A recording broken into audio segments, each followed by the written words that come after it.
The Galaxy Watch Active has always been a pretty good smartwatch, but with the Galaxy Watch Active 2, there's definitely a sense of déjà vu. Samsung's decided to update the Galaxy Watch Active just 6 months after the release of the original, but it has added a couple of pretty useful features that, while it might not be worth upgrading if you already have the older model, it's definitely enticing for people that are coming to the watch for the first time. Those new features include a rotating touch bezel done through software rather than a physical dial. There's also built-in LTE if you choose that option. The choice of 2 sizes, a 40 or 44mm option, plus you get a built-in ECG, even though it's not active yet, and some extra fitness features.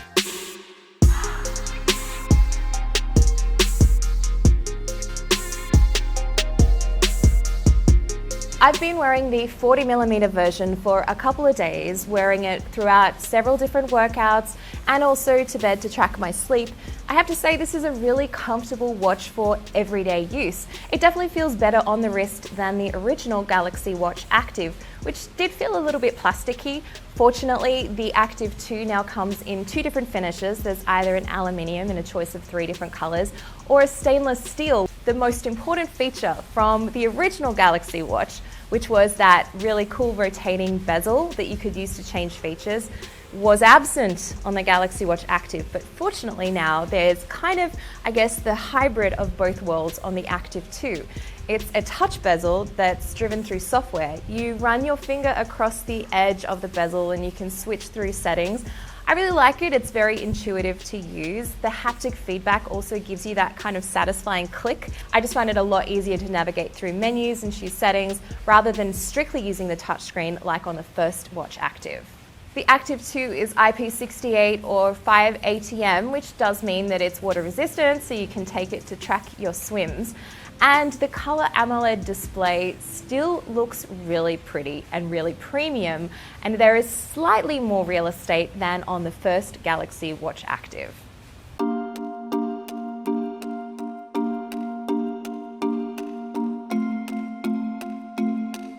When it comes to fitness tracking features, not too much has changed from the original Galaxy Watch Active. It can still track a whole lot of workout types, around 39 of them in the watch itself. Plus, it can now auto-detect swimming. That's on top of the other exercises that it could already auto-detect, including running and cycling. The most interesting fitness feature for me is the updates to the running coach. You can choose a number of different workouts and have audio cues delivered in your ear or on the speaker of the watch. I thought it was actually quite useful because it does now give you pace detection alerts in your ear to let you know if you're going too fast, too slow, or your actual miles per hour pace. Now, the only issue with this was the fact that the voice is the Bixby voice, which is pretty robotic. It would start giving me like motivational speeches, just really small segments. For example, it would say, "How are you feeling?" Or my personal favorite, "Try to smile," which I really did not appreciate when I was on my final lap going really, really hard. I found that the heart rate tracking on the Active 2 has definitely improved over the first version, and I think that's because there are now 8 photodiodes on the back of the Active 2 compared to the 4 on the original Galaxy Watch Active. After your workout, you'll be able to see the breakdown of the details either on the watch face itself or in the Samsung Health app. I think it's fine. However, if you've used another fitness tracker, say from Fitbit or maybe even the Apple Watch, I think the data just looks a little bit nicer on those 2 apps, although I do love how it gives you some information on the heart rate zones and your effort.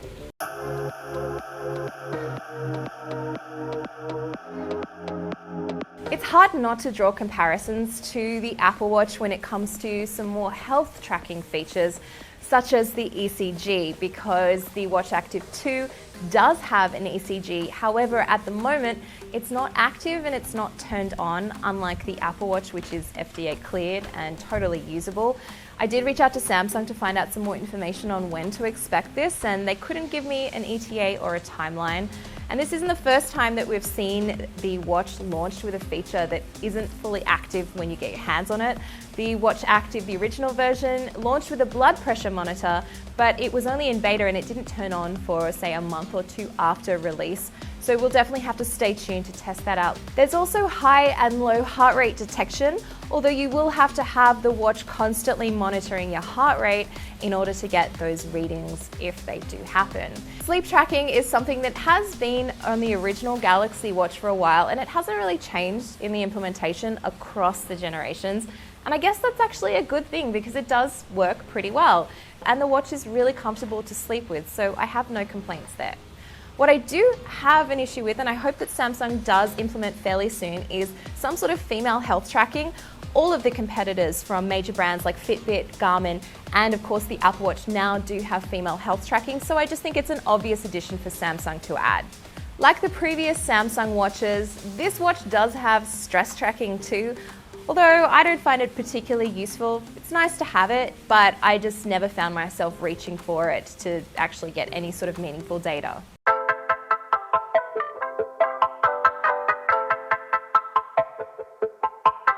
The Galaxy watches have all been pretty great smartwatches, especially when connected to a Galaxy device or an Android phone, and the Active 2 is really no different there. You of course can get the option of using it with an iPhone, although you do get slightly fewer features. The Active 2 is running Tizen and it feels really zippy and speedy. It's got an updated One UI. I like being able to customize, add widgets, remove features if I want to. You also get closer integration with services such as Twitter and YouTube, especially if you have the LTE version. I don't actually know why you would want to watch videos on your wrist, but it's kind of cool that it's there, right? I mean, I would never use it, but I kind of guess I like the party trick. Hey, my watch can play this video on it. It sounds a little gimmicky, but I do like being able to customize the watch face corresponding to, say, an outfit that I'm wearing. You can use your phone's camera to take an image of, say, your shirt or your pants, and then choose a color scheme to match with what you're wearing. You also get the addition of Spotify support, and if you have a premium subscription, you can download songs to listen to offline. You can turn on the always on display, so you can always see the time on your wrist, although it does affect battery life, which I'll talk about in just a little bit. Something that I do love if you do have a Galaxy device is using wireless power share in order to charge the watch from the back of the phone. Battery life is pretty good, so it will differ depending on the size of the watch that you do get. Unfortunately, I didn't get the 44mm of the watch, which does have a larger battery, so I can only comment on the battery life of the 40mm, and that's without LTE, it's just the Bluetooth and GPS version. Using the watch non-stop, I've had notifications turned on, I had a workout in there too, and I got around 1.5, I'd say probably 2 days at the absolute most of charge before I had to put it back on its charger. However, battery life does take a beating if you're really pushing this watch. For example, I went out to do an outdoor run without my phone, so GPS was active. I had Bluetooth and streaming from downloaded music from Spotify, and I also had the running coach active with the display always on. The watch was at around 40% when I went out. 30 minutes later, when I'd finished my workout and come back, it was down to 15%. So just something to keep in mind if you are really going to push this watch during extended outdoor workouts. All in all, the Watch Active 2 is a really satisfying smartwatch to use, and it's especially if you are already in the Samsung Galaxy ecosystem or on Android, you'll definitely be able to get the most features out of this particular watch. It looks and feels a lot more premium than previous versions, but it does now come with a more premium cost, which is $280 at least for the 40mm version. That's without LTE. If you want LTE and say the 44mm version, it's going to be in the $400 range. So you can find my full review on the Galaxy Watch Active 2 over on CNET, and if you have any questions about the watch itself or how it compares to other smartwatches on the market, leave me a comment or find me on Twitter.